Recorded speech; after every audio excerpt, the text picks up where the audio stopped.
In this video, we'll be showing how to install our adjustable sway bar end links for the 2010 Honda Civic FA1. A great feature about these end links is that both ends feature greasable fittings. However, if you want to remove the fittings, we also include plugs to seal them. These are designed to save space. Here are the tools we'll be using to install these end links. We'll need an impact wrench, a torque wrench, 14mm wrench, 15mm wrench, a small ratcheting wrench, and we'll use a 5mm Allen key on that, and last a 17mm socket. To install the end links, we'll start with the 17mm socket to loosen the lug nuts. Next, lift the car, and use a 17mm socket with an impact wrench to remove the lug nuts, and remove the wheel.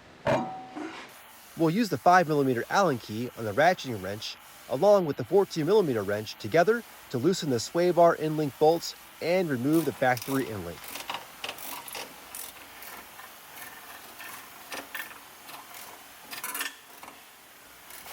Now we're ready to install the new adjustable sway bar end link. With the end link in place, add a washer and a nut. And on the other end, install a washer and a nut. This time, we'll use the 5mm Allen key on the ratcheting wrench along with a 15mm wrench to tighten the nuts.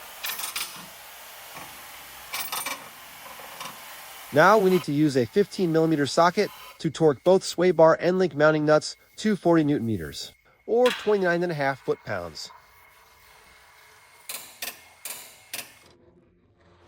Next, set the wheel in place, thread on the lug nuts. We'll tighten them down with the 17mm socket on the impact wrench. And last, we'll torque the lug nuts to 130 Nm or 96 foot-pounds.